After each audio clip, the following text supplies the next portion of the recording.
Work కూడా విశాఖపట్నంలో start అవుతుంది. అదే సమయంలో నేను ఎమ్మెల్యేస్ అందరినీ మిమ్మల్ని కోరేది గ్రామాల్లో ఆ రోజు 25,000 కిలోమీటర్స్ సిమెంట్ రోడ్లు వేసాం.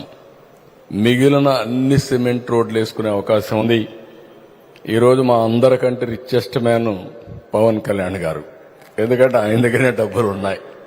పంచాయతీల్లో ప్లానింగ్ ఫైనాన్స్ కమిషన్ డబ్బులు ఇస్తుంది. నరేగా డబ్బులు మీరు చూస్తే డిమాండ్ డ్రివన్. ఇది ఎంత పని చేపిస్తే అంత డబ్బులు వస్తాయి. 60% లేబర్, 40% మెటీరియల్ కాంపోనెంట్. ఈ రెండు మ్యాచింగ్ చేసుకుంటే ఎంపీలు కానీ వీళ్ళందరూ కూడా మ్యాచింగ్ చేసుకుంటే పెద్ద ఎత్తున పనులు చేయడానికి అవకాశం ఉంటుంది.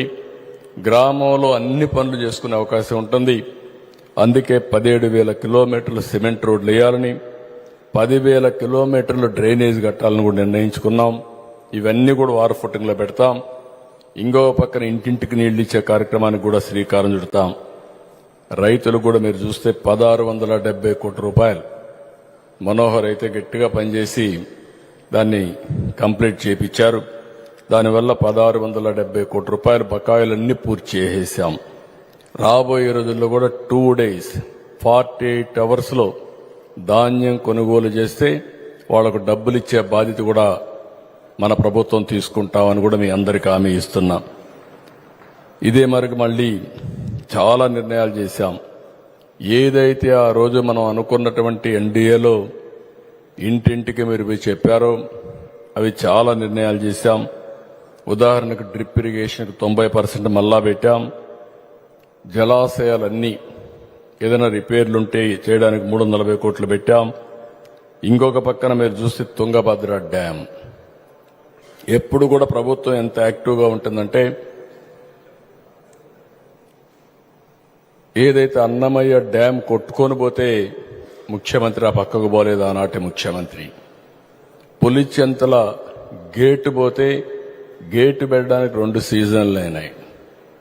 అదే మరిగా గుండ్లకమ్మ గేటు పోతే ఆ గేటు సరిగా పెట్టకపోతే మళ్ళా రెండోసారి పోతే మూడోసారి కాంట్రాక్టర్ రాలేదు.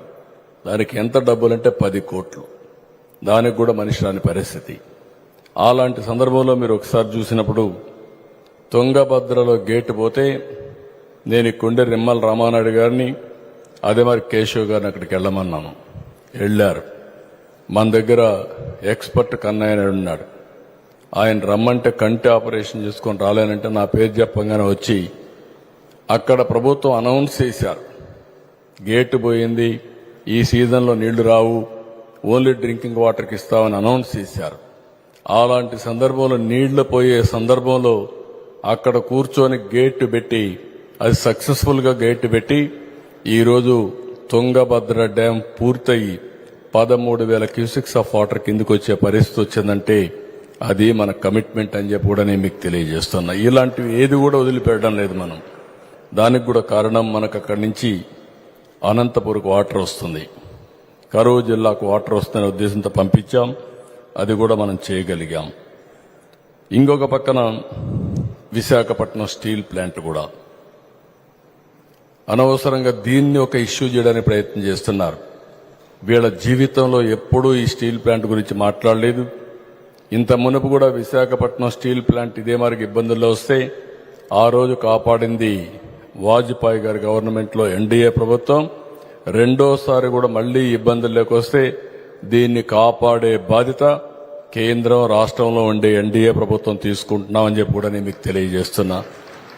నిన్న కూడా మాట్లాడాను. అంత మునుపు కూడా ఒక మీటింగ్ పెట్టుకున్నాం.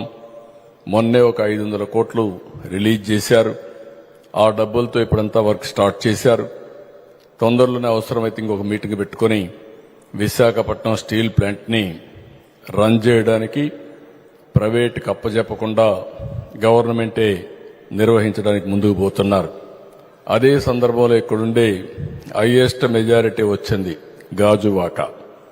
ఇక్కడే ఉన్నాడు పల్లా శ్రీనివాసరావు. ఆయన చేయాల్సింది నష్టాలు వస్తే మాత్రం